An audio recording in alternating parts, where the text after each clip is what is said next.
हाय पिला welcome to Sanjay study channel. आज आम बोर्ड ऑफ सेकेंडरी एजुकेशन ओडिशार ओटीईटी एग्जाम विषय रे आलोचना करिबा।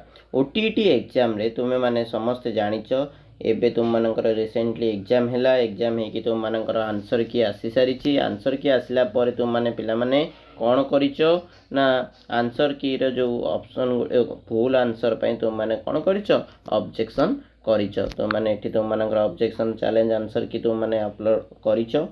तो पिला माने तुम मानकर आंसर की तुम माने जेतेबेले अपलोड करलो तापर तुम मानकर केबे पुणी फाइनल आंसर की आसीबो तुम माने तो जानिचो समस्त सेफ स्कोर केते हैला। तो आज आम से विषय आलोचना करिबा केबे रिजल्ट आसीबो एवं पेपर 1 कौन पेपर 2 कौन एवं ओटीईटी केते बेले तुम मानकर फाइनल आंसर की आसीबो। तुम माने जानिचो परीक्षा समय रे बहुत गुडी स्थान रे कौन होइतिला बहुत गुडी असुविधा जोगु पिला माने परीक्षा दबारे विभ्राट होइतिला। किछि परीक्षार्थी अल्प किछिटा कौन करिसंती ना क्वेश्चन अटेंड करिसंती अधिक अटेंड करि पारिले नाही जेतु किछिटा प्रॉब्लम रहितिला। तो पिला माने सेमानंको तुम मानकर ग्रेस मार्क मिलिबो कि नाही आसंतु ए वीडियो रे आलोचना करिबा। ग्रेस मार्क मिलिया पई सेमानंको किछि नोटिस आसीची कि तो वर्तमान आम से विषय रे आलोचना करिबा। तो पिला माने ओटीईटी कौन ओटीईटी होची तुम मानकर ओडिशा टीचर एलिजिबिलिटी टेस्ट। कौन पिला माने ओडिशा टीचर एलिजिबिलिटी टेस्ट। तो जो माने ओटीईटी करिसंती से माने ओडिशा रे गोटे टीचर हेबा पई योग्य। एलिजिबिलिटी कहले कौन बुझे पारछ तुम माने योग्य। तो पिला माने एही ओटीईटी कौन हुए ना दीटा पेपर अछि। ओटीईटी रे केतेटा पेपर दीटा पेपर फास्ट है पेपर 1 आ गोटे है पेपर 2। पेपर 1 विषय रे प्रथमे टिके कहीदेवी तापर पेपर 1 को जीवा। तुम्हें जानी दरकार पेपर 1 कौन पेपर 2 कौन ओटीईटी रो। तो पिला माने पेपर 1 तुम्हें माने जो माने डीईएलईडी करिचो बा जोटा को आमे कौन कहूचे सीटी कहूचे। जदि तुम माने पिला माने डीईएलईडी सीटी करिचो ताले तुम मानकर योग्यता कौन ना तुम्हें केउ क्लास रु केउ क्लास पिला पर्यंत पाठ पढ़ाई पारिबो ना क्लास 1 रु क्लास 5। ठीक से भलिया तुम माने जदि डीएलईडी बा सीटी करिचो ताले तुम माने केउ पेपर पई एलिजिबल अटो ओटीईटी रो पेपर 1। पेपर 1 रे पिला माने केते मार्क रहउची ना 150 मार्क रहउची। बुझी पारछो 150 पई तुम मानकु सेफ स्कोर केते तुम माने तो समस्त जानि थिबो ऑलरेडी। तो तथापि कि कहि दउची टिके जदि तुम माने 75 जदि तुम मानकर कैटेगरी कौन थिबो ना एससी बीसी कैटेगरी जदि थिबो को कैटेगरी पिला माने एससी बीसी कैटेगरी थिले ताले तुम मानकर 75 जदि थिबो हैला 75 थिले तुम माने एलिजिबल अटो बस ओटीईटी क्लियर कलो बोली हमें जानिबा। पेपर 2 कहले कौन बुझो ओटीईटी रो पेपर 2 कहले कौन बुझो खाली पेपर 2 नो ओटीईटी रो पेपर 2 कहले एग्जाम कहले हम कौन बुझो। तमे जानचो पेपर 1 पेपर 2 होजी ना नहीं ओटीईटी रो। तो पेपर 2 कहले हम कौन बुझो वर्तमान देखिबा पेपर 2। तो पिला माने पेपर 2 पई एलिजिबिलिटी कौन रहिची ना जो माने कि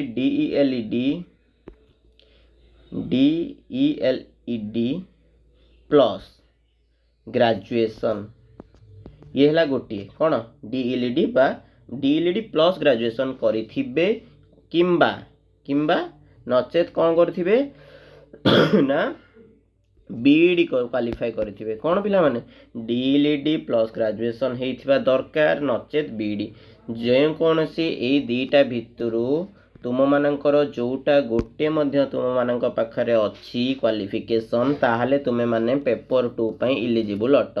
पेपर 2 रे पिला माने केउ क्लास रु केउ क्लास पर्यंत शिक्षादान करा जाय थाए ना क्लास 6 रु क्लास 8 पर्यंत पिला माने पाठ पढ़ाई पारिबे। जो माने पेपर 2 क्वालिफाई करिवे से माने क्लास 6 रु क्लास 8 पर्यंत पिला को पाठ पढ़ाई पारिबे।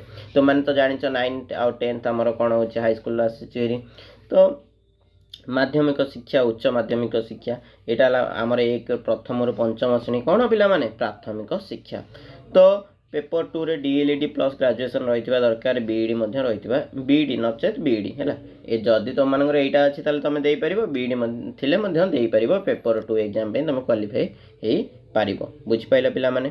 तो तापरे होछि कोन ना तुम माने जदी पेपर 2 डीएलईडी प्लस ग्रेजुएशन हाँ केते स्कोर पेपर 2 मध्ये केते केते मार्क पे एग्जाम हेता है ना 150 मार्क पे एग्जाम हेता है। केते मार्क पे पिला माने 150 मार्क पाई एग्जाम होता है 150 मार्क रु केते मार्क रखले क्वालिफाई करिवे एससी बीसी पिला माने 75 आउ जनरल पिला मानक पई केते दरकार जनरल पिला मानक पई सेफ स्कोर टा केते तंगर ना 90 बुझिलो तो एबे हमें देखिबा जे तुम मानकू ग्रेस मार्क मिलिबो ना नहीं ए वर्ष जो माने ओटीटी एग्जाम क्लियर करिवे जो माने एग्जाम देइचंती से माने बहुत असुविधार सम्मुखीन होइचंती से माने को ग्रेस मार्क मिलिबो ना नहीं केते मार्क ग्रेस मिलिबो एवं केबे मिलिबो आसंतु से विषय रे से चिट्ठी को हमें देखिबा जहा फल कि तुम माने मध्ये क्लियर हे जिवो जे नाही ए दिन हमकु ग्रेस मार्क निश्चिंत आसीबो तो आसंतु से चिट्ठी को हमें वर्तमान पढ़िबा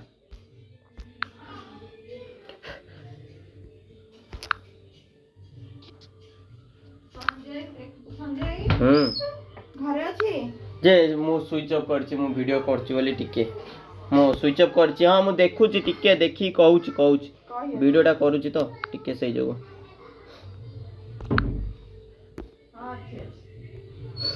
मु वीडियोटा करछि तो टिके आस्ति चिंटे चिंटू आई ना किए जे बंटी आई ओहो पिला माने तुम मानक पाखरे वर्तमान मु आसी से पीडीएफ टी आनी की दे देछि तुम माने देखि पारथुवा एटा board of secondary education Cuttack तरफ रु डेट हमर 24/9/2024 रे कोन हेछि लेटर करा जायछि लेटर नंबर 1198 कहा पाकु करा जायछि फ्रॉम काहाठू ना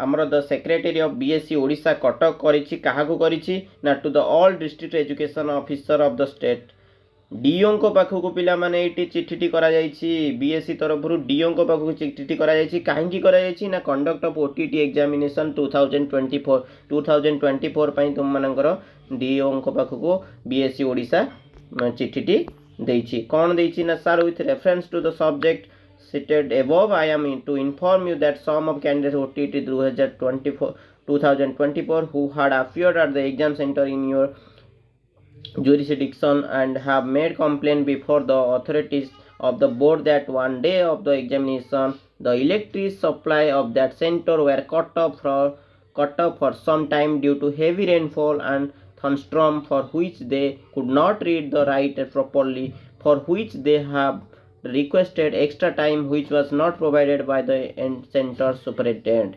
For this reason, they are demanding grace mark before the authority of the board. Therefore, you are requested to inquire the matter in detail and furnish a report on the allegation made by the candidates to the undersigned within a week for further action. Respectfully secretary पठेइचंदी पिला माने एथरु तुम माने बुझी पारलो ना कोन हेइतिला ना से दिन किछिटा centre रे कोन हेइची ता पूर्व दिन मध्ये लाइन कटि दिया जायछि जेहेतु बहुत जोरे वर्षा एवं तुम मानकर बिजुली मध्ये मारिथिला बोली बिजुली मारिथिबा जेगो विद्युत सरबराह कोन हेइतिला ना बंद हेइतिला बहुत असुविधा रे पिला माने कोन कहिथिले ना सुपरिटेंडेंट को जे परीक्षा दायित्व रे थिले तांको कोआ जायतिला कि तुमे माने कोन करिवो ना हमको टिके एक्स्ट्रा टाइम दियंतु जहा फल रे कि हमें टिके पढी कि कोन करि पारिबो जेहेतु बिजुली मारिथिला लाइन नथिला त हमें एक्स्ट्रा मार्क पाई कि हमर परीक्षा देबो किंतु मना करि दैथिले सुपरिटेंडेंट जे कहिथिले कि हमर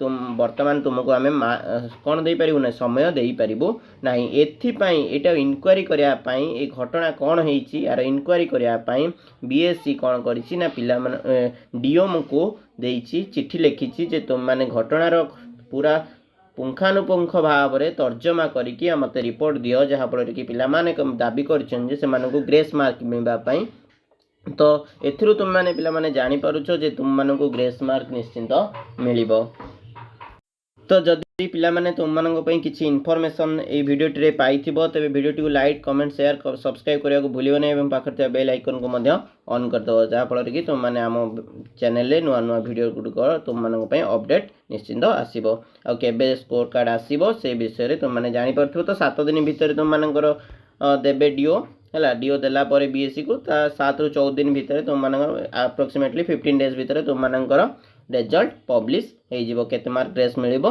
से अनुसार तुम माने जानि परिबो। Thank you for watching.